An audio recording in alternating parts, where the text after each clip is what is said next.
ನಮಸ್ಕಾರ ಎಲ್ಲರಿಗೂ welcome back. ನಾನು ಮಂಜು, ನೀವು ನೋಡ್ತಿದ್ರಿ ಮಂಜು ಸ್ಟೋರೀಸ್. ಫ್ರೆಂಡ್ಸ್, ಪ್ಯಾಟ್ ಕಮಿನ್ಸ್ ಅವರು IPL 2024ನಲ್ಲಿ ವಿಶ್ವ ದಾಖಲೆಯನ್ನು ಬರೆದಿದ್ದಾರೆ ಅಂತ ಹೇಳ್ಬೋದು.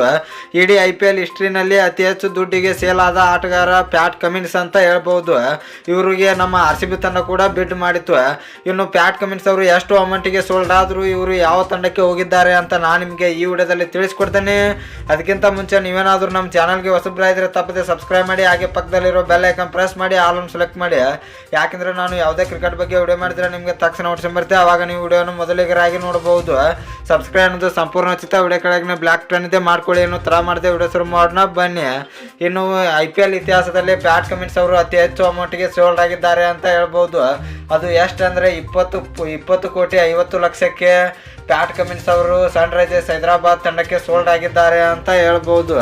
ನಮ್ಮ RCB ತಂಡ 20 ಕೋಟಿ 25 ಲ್ಯಾಕ್ಸ್ ಮಟ ಇವರಿಗೆ ಬಿಡ್ ಮಾಡಿತ್ತು. ಆದರೆ ನಮ್ಮ RCB ತಂಡಕ್ಕೆ ಪ್ಯಾಟ್ ಕಮಿನ್ಸ್ ಅವರು ಸಿಗಲೇ ಇಲ್ಲ ಅಂತ ಹೇಳ್ಬೋದು. ನಮ್ಮ RCB ತಂಡ ಪ್ಯಾಟ್ ಕಮಿನ್ಸ್ ಅವರ ಮೇಲೆ ಭಾಳ ಇಟ್ಕೊಂಡಿದ್ರು, ಆದರೆ ನಮ್ಮ RCB ತಂಡಕ್ಕೆ ಸಿಗಲಿಲ್ಲ.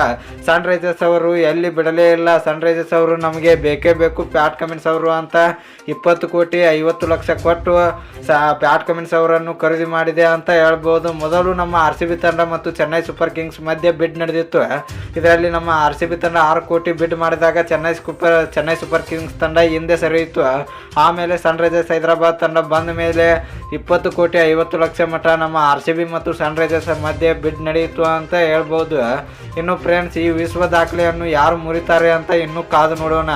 ಇನ್ನು ಫ್ರೆಂಡ್ಸ್, ಪ್ಯಾಟ್ ಕಮಿನ್ಸ್ ಅವರು 20 ಕೋಟಿ 50 ಲಕ್ಷ ಸೇಲ್ ಆಗಿದ್ದರ ಬಗ್ಗೆ ನಿಮ್ಮ ಅಭಿಪ್ರಾಯ ಏನು ಎಂಬುದನ್ನು ಕಮೆಂಟ್ ಬಾಕ್ಸಲ್ಲಿ ಕಮೆಂಟ್ ಮಾಡೋದ್ರ ಮೂಲಕ ತಿಳಿಸ್ಕೊಡಿ.